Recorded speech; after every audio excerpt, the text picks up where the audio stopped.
Jenis-jenis framework. Yang pertama, coordinator. Yang pertama ini adalah jenis framework yang paling sering digunakan dari dahulu hingga saat ini. Namanya adalah coordinator atau lebih disingkat dengan CI.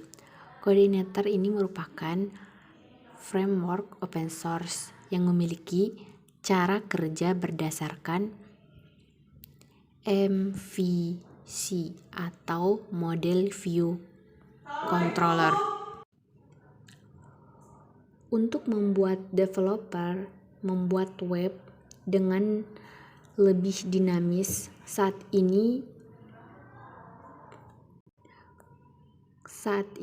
Coordinator sudah memiliki 4 versi yang akan terus diupdate. Yang kedua, Laravel. Jenis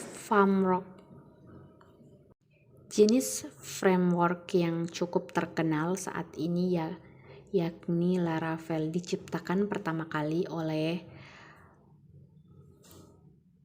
Tyler Otwell dan sampai saat ini terus dikembangkan dan hingga saat ini sudah mencapai versi ke-6.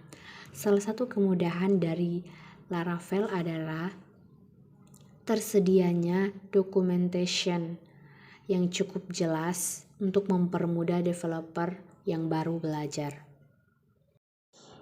Yang ketiga, Magento. Satu kerangka kerja khusus bagi para developer yang ingin membangun suatu web marketplace atau e-commerce, lebih cocok disebut dengan CMS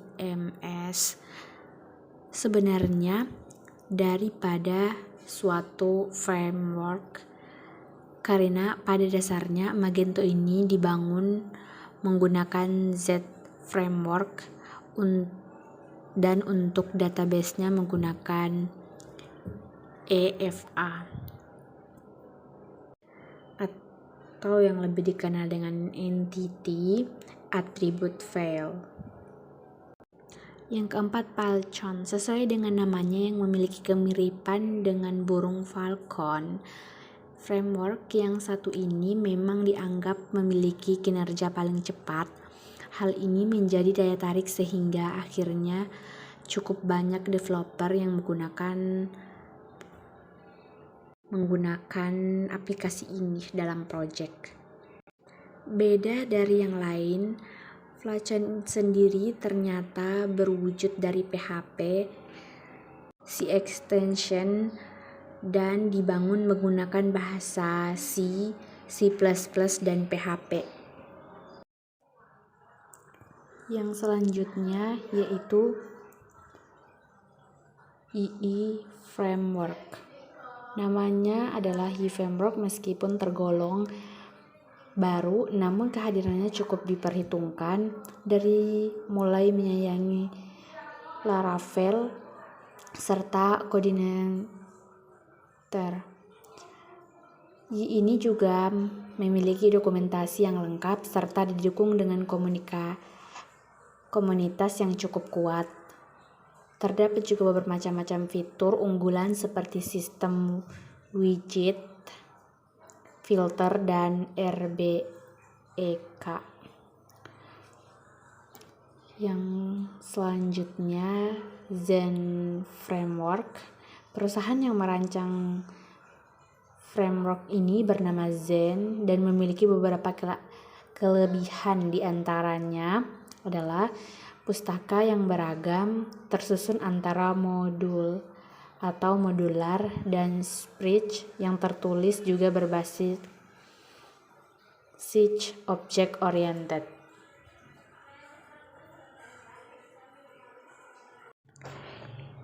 Yang ketujuh yaitu Symfony. Para ahli juga berpendapat selain dokumentasi yang rapih dan jelas, Symfony ini ternyata menjadi dasar-dasar pembentukan framework yang lain yang notabene adalah saingan. Contohnya seperti Laravel, bahkan CMS populer seperti Magento dan Drupal. Dan yang lebih mencengangkan adalah Website ternama seperti Yahoo, Anwars, dan Dailymotion juga terbentuk dari kerangka kerja Symfony. Yang ke-8 yaitu Cake PHP. Framework berikut ini memiliki logo yang cukup unik.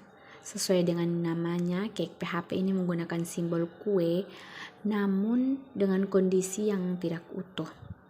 Meskipun tergolong baru, karena baru dirilis pada tahun 2016 lalu, namun Cake PHP sudah menjadi salah satu pilihan bagi sebagian web developer. Cake PHP menawarkan fitur-fitur unggulan seperti associative data, mapping, font controller, arsitektur, MVC, serta dokumentasi yang lengkap. Yang ke-9 yaitu Fuel PHP. Framework selanjutnya ini memiliki tujuan agar web yang dibangun dapat berjalan lebih cepat dan ringan. Menyiasati hal itu, Fuel PHP menerapkan footprint yang sederhana demi mengurangi beban kinerja komputer dalam mengambil data. Sama halnya dengan Laravel, pada Fuel PHP terdapat integrasi dengan Composer serta PSR. Selain itu, terdapat fitur-fitur lain seperti unit testing, full debugger, serta arsitektur MVC. Yang ke-10 yaitu Lumen. Framework yang terakhir ini sebenarnya merupakan pengembangan dari microweb dari Laravel. Bahkan Taylor Otwell selaku orang di balik terbentuknya Laravel juga ikut serta penuh untuk menciptakan Lumen ini. Framework yang terakhir ini sebenarnya merupakan pengembangan atau microweb dari Laravel. Bahkan